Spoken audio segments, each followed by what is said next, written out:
Outsourcing tends to have a bad reputation as being low quality. Partner Hero's value-based approach raises the bar for the outsourcing industry by investing in employee empowerment and career growth, paying above-market salaries, and maintaining a focus on quality and performance. They're more than a service provider. They're also a thought partner for the startups they serve. It's simple. Brands that care about quality customer experience choose Partner Hero. They offer flexible terms and the ability to scale quickly, perfect for startups, with quality assurance baked into every program and offices around the world. So Partner Hero can provide truly global coverage. Outsourcing has long been available mainly to big businesses, but Partner Hero is challenging business as usual by bringing the benefits of outsourcing to businesses of all sizes with short, flexible contracts and fast ramp-up times. 10 years ago, when we were launching the Action Catalyst, we could have used a few extra hands to help us scale quickly, even if it was just for a short while. You can bet that with their expertise, fast onboarding, and core focus on quality, Partner Hero would have had our attention. If you're ready to bring in outside customer support help for your startup that feels like it's a part of an existing team, check out Partner Hero. Head over to partnerhero.com/Action Catalyst to book a free consultation with our solutions team. Mention you heard about Partner Hero from the Action Catalyst, and they'll even waive the setup fee. Now, on to the show. From Nashville, Tennessee, Southwestern Family of Companies welcomes you to the Action Catalyst. Each week, we share insights and inspiration from movers and shakers in the world of business. Our goal is to help you increase your self-discipline, overcome procrastination, and help you to take action on all the things that really matter.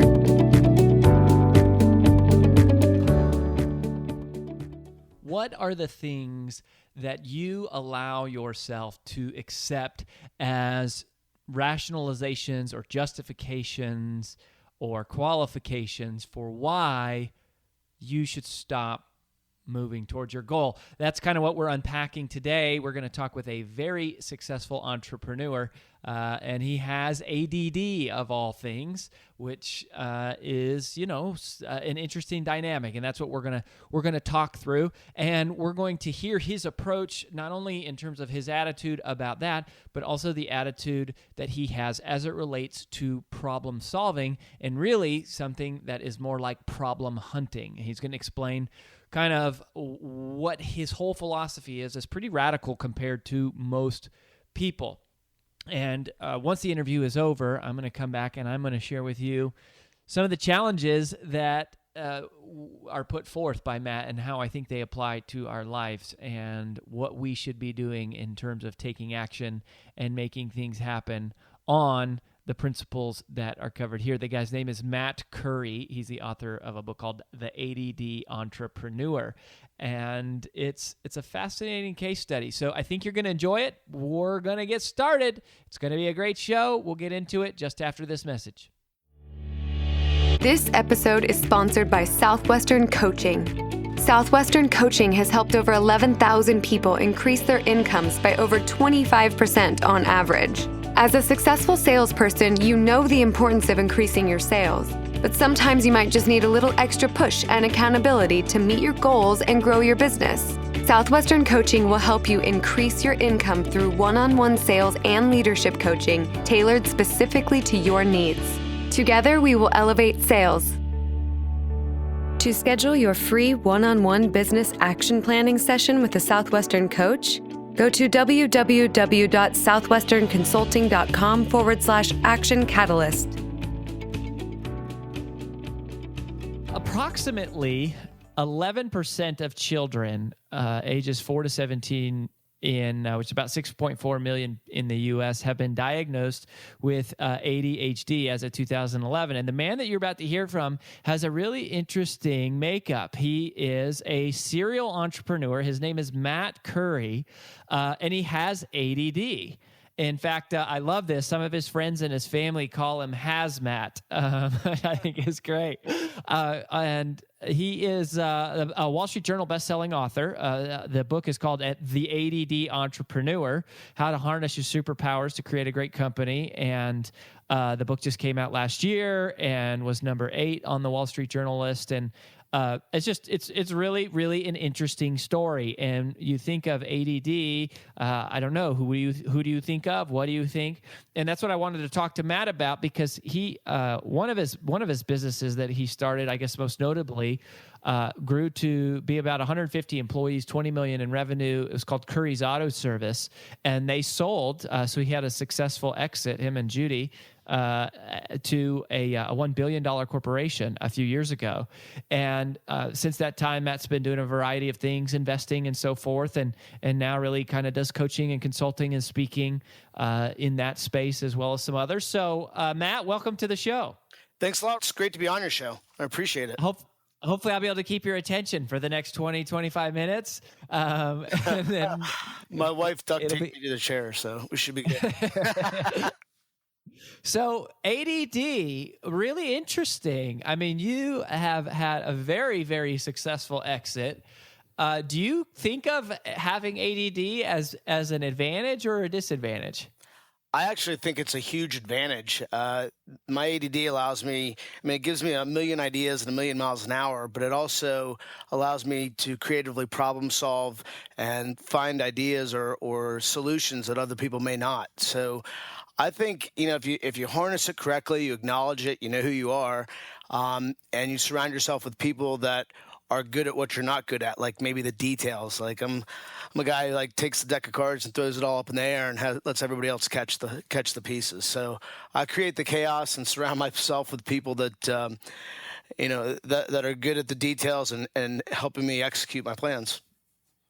So tell me about that a little bit, because I mean, you just said, I guess the impact of not having those people is chaos. Did you realize early on you needed them? Where do you find them? How do you work with them? How have you built that support structure? Well, I was medically diagnosed with ADD when I was 11 years old. So my parents took me to Children's Hospital in Boston. I went through 2 days of rigorous testing and evaluation. And on the third day, the doctors brought my mom and dad and myself in and said that I had some learning disabilities, slight dyslexia, and pretty acute ADD, and basically said that I'd have to work 2 or 3 times harder than anybody else to achieve any type of success in school or in business or in life. And I kind of took that as a challenge. I was like, I don't agree with them, because I thought I was fine. I liked who I was. How old were you? I was 11. I mean, how would that make you feel, right? You have your parents and 3 doctors, you're surrounded, and they say, hey, you're kind of whacked. But I turned it into an advantage, I think, and surrounded myself with people like my best and highest use, for instance, wouldn't be locked in my office reading a 50-page contract from an attorney. Okay, it's just not what I'm good at. I'm better being out in the field at one of the stores, talking to customers and all that. So, I hired a really good CFO and I just get the bullets from the contracts.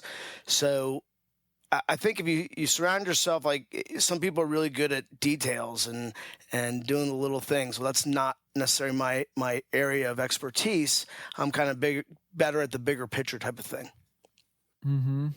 Well, and you, I think it's interesting that you consider it as such an advantage, which you write about in the book. You also talk about in the book other famous people and successful people, that really notable people who have ADD. Well, a lot of people don't realize they have ADD, but they do. Who could you just give us a few of the people off the list? Well, Michael Phelps, the Olympic gold medalist swimmer, Richard Branson, who I've hung out with quite a bit, Justin Timberlake, Paris Hilton, Terry Bradshaw, Alan Meckler of Media Bistro. I mean, the list goes on and on and on. There's a lot of very, very successful people who either have been medically diagnosed like I was or consider themselves to be ADD or ADHD. And just about every one of those guys that you speak to or you read their book or whatever, they'll tell you that, they think it's been an advantage for them in business because it gives them tons of energy. It allows them to kind of see over mountains and around turns, and again, creatively problem solve and execute on ideas. So there's a lot of really famous and successful people that have ADD or ADHD. I mean, everybody's got something, right? That just happens to be my thing, right?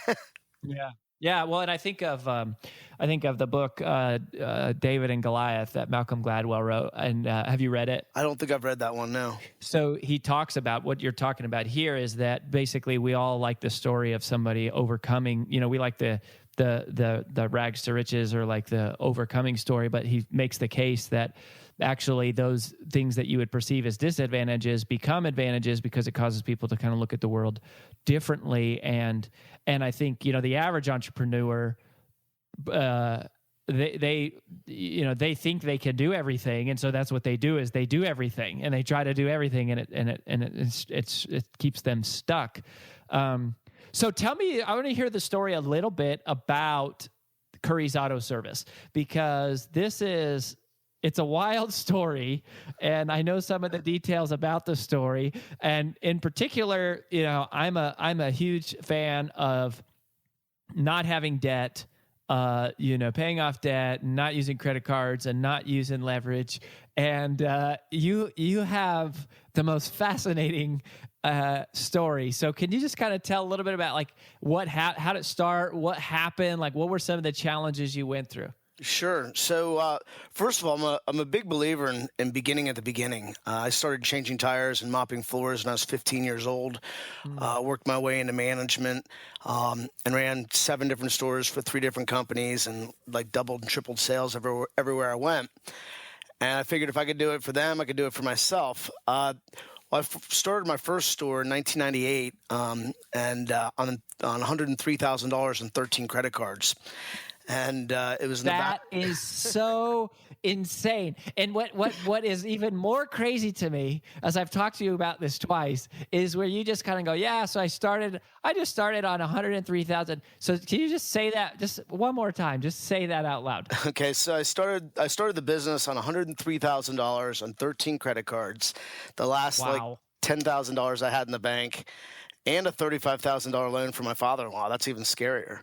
And it was in the back of a terrible industrial park with no visibility and 4 parking spots. And I paid everything off within 2 years. We expanded after 18 months. We opened 10 stores. We were voted the #1 auto repair shop in North America. And it was a great ride. And I got an awesome offer about 3 years ago to exit, and we did. So it was an awesome ride. I've got a lot of great stories that I could go into, but it was scary. But I knew the business, and kind of like you, I mean, there's no real shortcuts. You have to know what you're doing, and I did. I mean, I knew everything about the business from starting at the bottom. And in the beginning, you do everything. I mean, I was the manager, I was the sales guy, I was the bathroom cleaner, I was the oil change guy, I was the tire change guy. So you do whatever you have to do in the beginning to get going, and literally working 90 hours a week. But then, after you get rolling and you get a support staff and things are good, you have to hire those people on that complement you the most and are good at what you're not necessarily good at. Like, I'm not a good technician. I don't really work on cars, but I was a great sales guy and a great manager. So I hired the best technicians to work on the cars. Mm-hmm. I mean, that makes total sense. As much as it's crazy, that's a crazy risky amount of debt. On the other hand, success was your only option. I mean, it was like the only option. That's exactly what I told my wife Judy. So we just had our second baby, Jenna, and she was on maternity leave, and she went back to work after 3 months or so. And after dropping both of our kids off at daycare, she goes, I can't do this. And I'm like, yeah, we want to raise our own kids. So she had a pretty good job making about $60,000 a year, and she wanted to quit and come to work for the company. And I was like, yeah, well, we're so far in debt that your $60,000 isn't really going to save us. So really our only option was success, right? So our only option was success. And if you look at it that way, and if you have enough determination, confidence, and work ethic, and you're honest and you do good work, great things can happen. And, again, I believe in beginning at the beginning and taking the necessary steps and action items to achieve your goals. It's not just going to come overnight. like, how do you think you get people past that fear though? Right. Cause I mean, that's an extraordinary amount of, risk, and not everyone has to take the kind of gamble that you did, but how do you think, like, you seem to have always been able to just go into action mode. And I think a lot of people have this fear of either starting a business or launching towards any goal, or maybe doing something where they're like move to a more pay for performance, like a commission based thing, or so how do you get yourself past that? Yeah, that's one thing that I really have always been tolerant of is risk. And I think that it's part of, the A.D.D superpower thing is, when I like something, or if I'm trying to achieve something, I'm hyper focused on it. I mean, that's all I kind of have tunnel vision towards it. So, you've got to, if you know your product or your industry and you're really good at it, and you've had successes like I did. I ran a bunch of different stores for big companies, Goodyear and Merchants Tire and all that, and was very successful in those. So I knew I could do it for myself. I spent the time learning the business from the bottom up. So I think if people really have an expertise in whether it's social media or, internet marketing or whatever it might be, you've got to have confidence in yourself. And then you've got to have a game plan, right? You got to have a vision. Like, if I start a business, what's it going to look like? And then a game plan. What steps am I going to take to get there? And I wrote that down. I mean, back in the beginning, I said, okay, this is what I want to do. I want to have 10 stores, and I want to do $20 million in sales, and I want to sell. And my dad, he just passed away a few months ago, but before he died, he said to me, damn it, darn it. He said, you did it. He told me you were going to have 10 stores and sell, and you did it. And I never thought about that until he said that to me. And I'm like, wow, you're right, Dad. So I think if you have a vision and a game plan and an expertise, you can pursue all the goals that you want. You can achieve those goals. Yeah, and I think it is. It's important to realize too. You, like you said, you didn't just suddenly put $100,000 or $150,000 into starting this business, and you knew it top to bottom. You had worked in and you knew kind of what it took. But then you just took the leap on kind of making the gamble on yourself, having confidence that you knew what it would really take. Now, one of the other things that you talk about in the book, you talk about being blunt is a good thing. And when I first read that, I was like, being blunt, because it's not like even being direct. You say being blunt is a good thing. So how is that? Well, when you asked earlier how I get people, with the skills that I don't necessarily have to work for me, you've got to be a little thick-skinned around me, because part of the A.D.D thing is sometimes you say inappropriate things at inappropriate times. I mean, that's just, it's part of the diagnosis. It's part of the medical diagnosis. Plus, you're a man, and just being a man, it automatically only amplifies that condition. Absolutely. So I got two strikes against me already, right? But there's a lot of people that spend a lot of times in meetings doing nothing, getting nothing done, nothing productive, and I think rather than beating around the bush and trying to sugarcoat things, I don't think that's the best way. I believe in being respectful and being polite. But when somebody's not doing their job, or if one of your stores has a problem, like I'd go to a store and if it was dirty, I'd go. That's not the way our business was run. That's not the vision I had for my company. And I would bring the manager aside and I'd say, look, you got to stop what you're doing. I don't care how busy you are, and take 10 minutes and clean the whole shop up. This is the way it's got to be done. So I believe that being blunt saves a lot of time and kind of creates a sense of urgency, which is important in any business. So you can't just, a lot of business owners or managers are just, and I've seen it in my own company, managers where they're just too nice.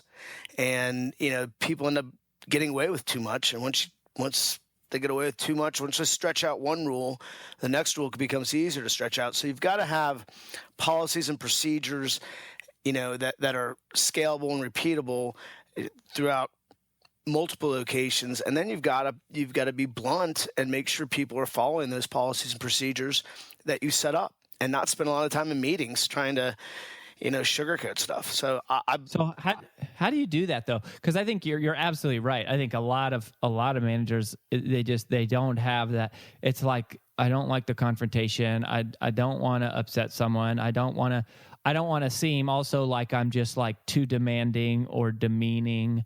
And how do you get past that? I think confrontation is a good thing, and I think you hit the nail on the head. People don't like it. I love it. I mean, I would mine for problems in our business. I would look, even when things were going spectacularly well, it's what I call practicing the art of creative destruction. You're mining for problems, mining for conflict, looking for them. We used to call every customer within 48 hours. And if we didn't get them, we'd leave them a message. Just say, hey, this is Matt from Curry's Auto Service. I just want to make sure you had your car in.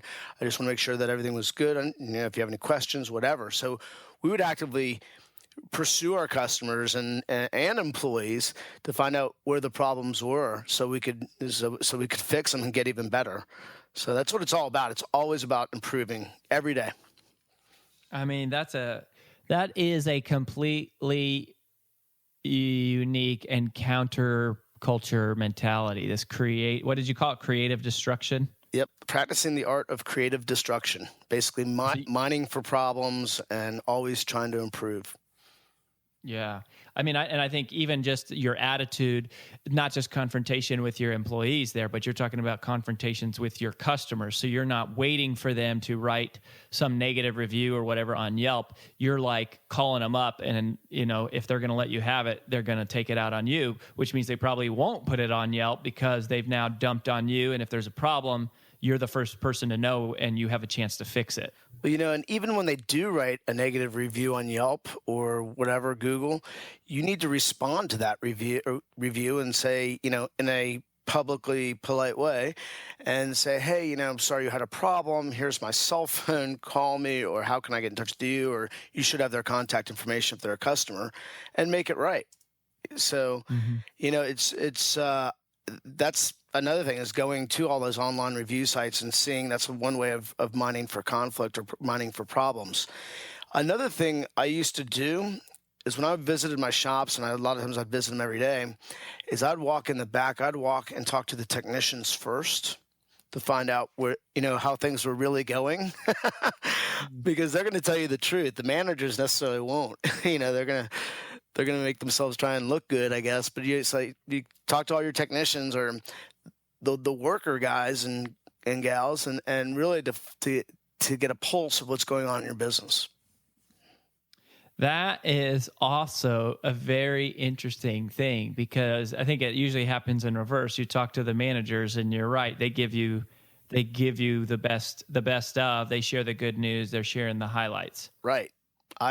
Almost every time I'd walk through the shop first, talk to everybody in the shop, shake their hands, and say, hey, how are things going? And you'd find out a lot of information. Not always good, but it's not always good news, but it's always good information. That's such a great line. It's not always good news, but it's always good information. That's a tweetable moment there. There you go. From Matt Curry, brought to you by Matt Curry. We're making magic. We're making tweets. That's right. So I have one other question for you, and I it's related to problem solving and your parking lot business. But before we dive into that, where do you want to go? Like, where do you want people to go, Matt, to learn more and connect with you? A dash of curry.com, because a dash of curry is all you need. That's got my website. It's got a little bit about my speaking and consulting business. And if anybody wants to reach out, I would love to talk to them. Yeah, I know it's really cool that you have this expertise in this real specific area. I know you've done some really good, created like double some businesses in that space, which you obviously know from the ground up. So last thing I just wanted to ask you about is, how important is problem solving to business? And just tell us the story of your parking lot business. You like that story. So I do. Again, I started the business on $103,000 and 13 credit cards, and had 4 parking spots in the back of a terrible industrial park. I mean, we were like 10 businesses back, no visibility. And when your product is auto repair and you only have 4 parking spots, it becomes problematic. And the people next door to me were a heating and air conditioning company that had trucks all over the place. So it was kind of a mess. Anyway, we started getting busier and busier, and we'd have 25, 30 cars, and we're parking them all around. Well, right behind me, literally like a 10-foot walk in between a tree line, was a big empty parking lot. It was about a mile drive. You had to drive all the way around the industrial park, but literally I could walk 10 feet back behind my building. So I started just parking cars back there. I figured I'd beg forgiveness rather than ask permission, right? So I didn't know who owned it or whatever. I just saw a big empty parking spot. So all of our employees parked there. When the cars were done, we'd park them there, which was great because we'd drive them around to bring them to a customer. So it was part of the test drive process. And after about 6 months, the owner caught on, and he said he couldn't park there anymore.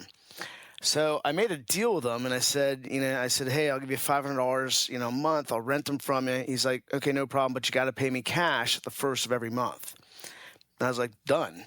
So I got my first month payment, and I got the $500 and went to into his office, and he had this big Rottweiler and Doberman Pinscher that just roamed around aimlessly. I didn't know this the first time, right? So I'm walking in with my $500 in an envelope, just, not a care in the world. And literally these dogs come out of nowhere, and I'm like running to throw it back on his desk, and I'm like diving to get out of there, And so every month, for literally like 3 years until I had to do that and run the scary gauntlet of these big snarling dogs. But you know what? I got my parking spots and I never got bit. So, and I love dogs, but these guys were scary and they weren't nice. So. Yeah. These are like the little purse Chihuahua dog. This is the real deal. Yeah. This was a Doberman and a Doberman and a Cujo dog. It was crazy. And so you've been able to solve problems. I mean, you've been solving problems. And how important is that, do you think, to, all these various businesses that you've built and you work in now that you're investing into? Well, problem solving is the key to entrepreneurship, because anytime you open a business or whatever your business is, you have to solve a problem in the marketplace, right? So I think, and the other thing is you want to give your employees, your people, empower them to solve problems and to handle customer issues. So what I do is we used to go through an exercise, and I would teach my employees to, when they had a problem, which was, we worked on 5,000 cars a month, we're going to have problems, figure out what the 3 best solutions are to the problem, right? Go through your mental agility test and figure out, okay, this is the problem. What are 3 possible solutions? And then, then also figure out, is it good for the customer? Is it going to make the customer feel better? Is it good for the company? And is it good for the employee? So if you can answer those 3 questions and come up with 3 solutions, and you collaborate with the customer to find the best solution, everybody wins. And, oftentimes you get your best customers from how you solve their problems, rather than if you have a customer who never has any problems, whatever, great, they love you, but it's how you solve your problems that, a lot of times you'll have your strongest customers because of that.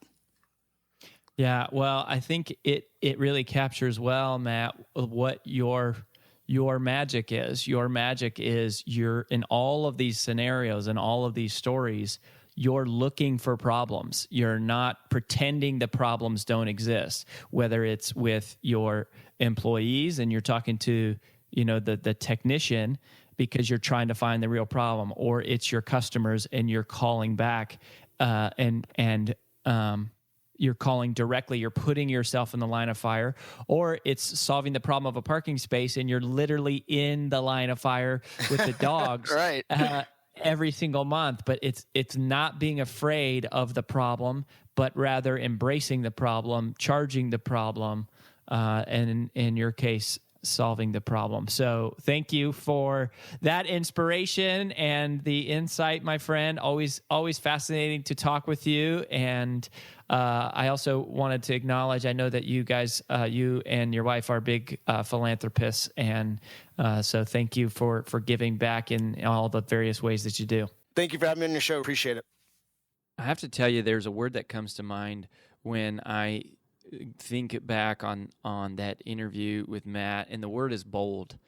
I mean, the guy is just bold, and there's so much to be said for boldness and just confidence and moving forward with an assertive nature.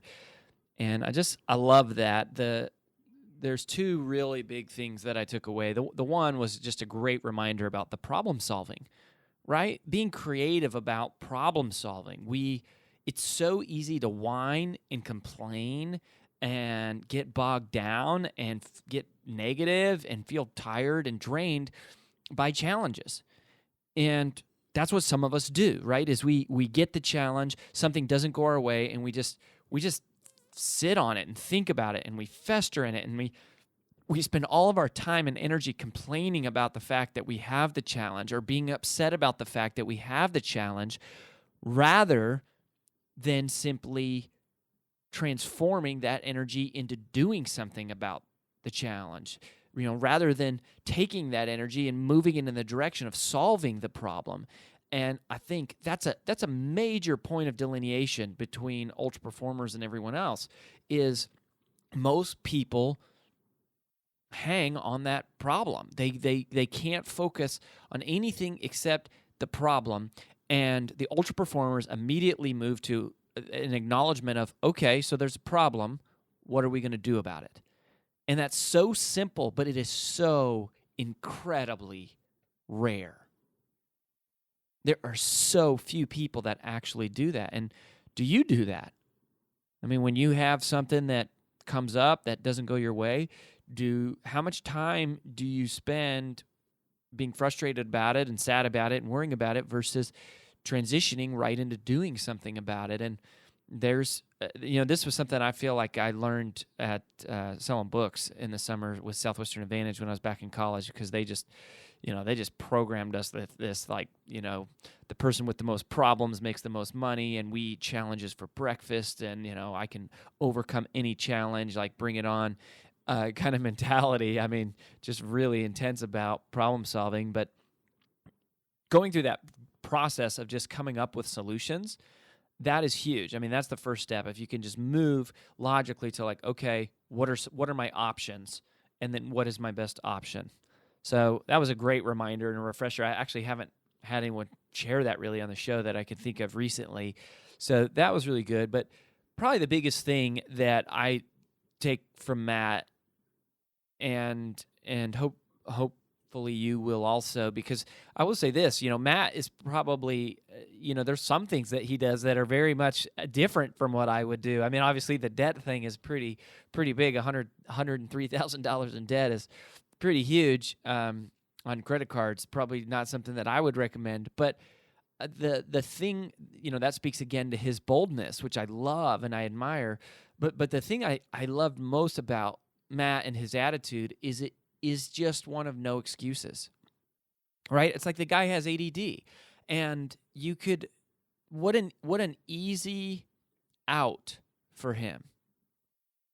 Like, ADD is the easy out. It's easy to go, well, yeah, it didn't work out because I have ADD, or I'll never be able to do this because I have ADD. And the thing that I'm realizing as I get older is we all have easy outs. There somewhere in your life, there is an easy out. There is a justification, a rationalization, an excuse. There is something that you could offer up that most people in the world would accept as valid, right? They would say, oh, well, that makes sense that it didn't work because of this, or that makes sense that, you're quitting or giving up because of this. And there are a million of those. And the real question is, what are you allowing to be your excuse? What are you allowing to be your stopping point? Because you can find those easy outs. They're all over the place. You can find them. You can call them excuses. And I don't think of them actually so much as excuses anymore. To me, an excuse is, something that's like lame. If I'm late, it's like, oh, well, there's traffic. And I'm late all the time. I struggle with this. But I always, think to myself, I think it's like the rest of the people sitting in the room that have been there on time, and and them all looking at me like, well, how do you think we got here? By helicopter? I mean, it's a lame excuse. It's like, well, there's traffic. And I think that's an old Ellen DeGeneres joke. She does a whole spiel on that. And, to me, that's an excuse. It's like, there's traffic, like plan for the traffic, dude. That's an excuse. But A.D.D is one of those things where it's more of just like it's an out. It's a thing that nobody's going to challenge you on. They're not going to step up and they're not going to call you out and say, well, you're just weak. That's just an excuse, because it's not really an excuse. It's a challenge, but it's an easy out. And so what are the easy outs in your life or in your business, right? What are the justifications that you let yourself buy into? I mean, I think of the easy out when it comes to physical exercise for me is it's like, oh, well, I travel all the time. Like, of course, I haven't made time to go to the gym, or, I'm not going to work out because I'm traveling. And most people relate to that. They go, oh, man, yeah, it must be hard, speaking at 70 events a year, and you're on the road 80% of the time, and, that must be challenging. But that's the easy out for me. Like, that's the easy thing to say. And you got to be careful of those easy outs, because there's no one there to hold you accountable. And that's what is so cool about having a coach, because while the rest of the world says, oh, yeah, poor baby, or that makes sense, or I'm so sorry, coaches can really play that role and serve that purpose of going, you're being a wimp. I mean, that's it, and it's maybe it's not as an excuse, but it's a reason, and it's that easy out. So whatever your goal is, you're going to have those. You're going to have obstacles, and you're going to have challenges, and then you're going to have the easy outs, and you got to defeat both of them. You have to make that decision. You have to decide now that you're not going to accept the easy out, that you're not going to be okay with just accepting whatever that excuse or that rationalization or that justification is. And it's not easy, and it's not fun always, but it's what is required to be exceptional, right? Extraordinary results don't come from average commitment. Extraordinary results don't come from average work ethic. Extraordinary results don't come from an average attitude.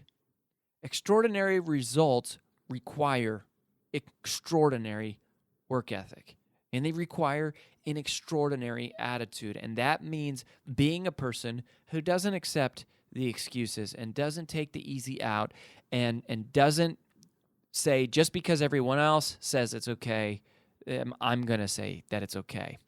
So watch for that this week. Be bold, be a problem solver, and don't take the easy out. Well, that about wraps up the Action Catalyst podcast for this week. If you haven't yet, please log in to whatever your favorite medium is to listen to the show, and both rate this podcast and leave a comment, as that really helps us out.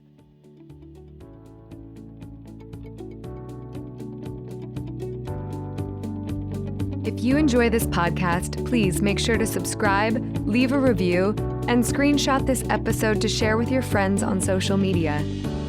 Make sure to follow us on Facebook and Instagram at Action Catalyst, and subscribe to our video podcast on YouTube. Thanks for listening.